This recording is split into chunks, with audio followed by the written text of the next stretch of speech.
Okay, I want to talk to you a little bit about attitude to risk.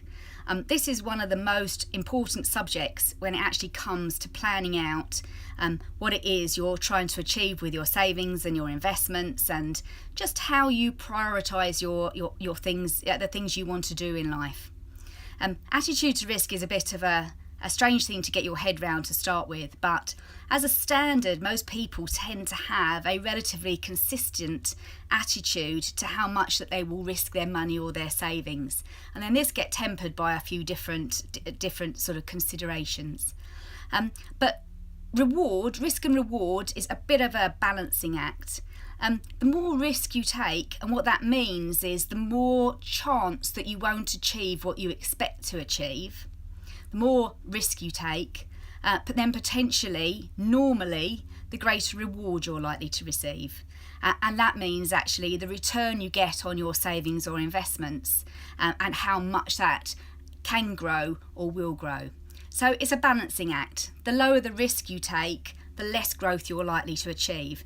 And the best way of explaining that is to think about your bank account, which is quite a low risk type of investment, but as you know, the interest rates on it, particularly at times like now, can be remarkably poor. So although you are much less likely to lose any money on it, you're far less likely to achieve any decent returns that you're trying to get.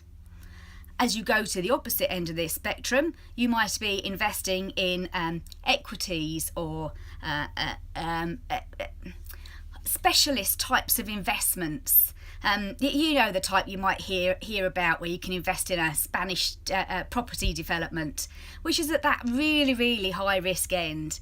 There's no protections for you. If the business is not actually there or is not doing what it's supposed to, there's no one there to really help you. And although you could potentially get phenomenal returns on it, equally it could turn out that all that money's gone down the drain and you've lost everything. So that's kind of at that really, really sort of high end. In the middle though, there are loads of types of investments of all different risk categories that could be right for you. So assessing your attitude to risk is really, really important, and understanding exactly what sort of gains you're looking for and what sort of losses you might be prepared to accept is really, really important. Now, nobody's intending to try and put your money where there might be losses, but at some point in time, particularly in the equity markets, if you know anything about them, they will go up in value, down in value, up in value, down in value, and there will be times when your investment may be worth less or not worth as much money as you would like, and there may be other times where you've made a very good return and much higher than you would have done in a building society or a bank account. And this is why it's so important to get this understanding right. It doesn't mean you have to put all your money into something that's of a higher risk either. It may well be that you're perfectly happy to allocate parts of your money to different needs. Some of them might be things where you need more money more accessible and you want it much lower risk, or it may be that you want money out to buy something in a year's time. And so we would determine what's the best type of investment for you based on those characteristics. And the other end of the spectrum, you might be able to save for retirement. It might be money you're putting away for the next 30 years. It's a very long time. You can afford to have the ups and downs of the stock market affect your investment over that time. And you're very happy to allocate some of that money to higher risk investments. Nobody's going to try and make you do one or the other either way. My job is just to try and make sure we understand what your appetite for risk is, understand what your capacity to lose it is. Is it no skin off your nose if you lose some of it?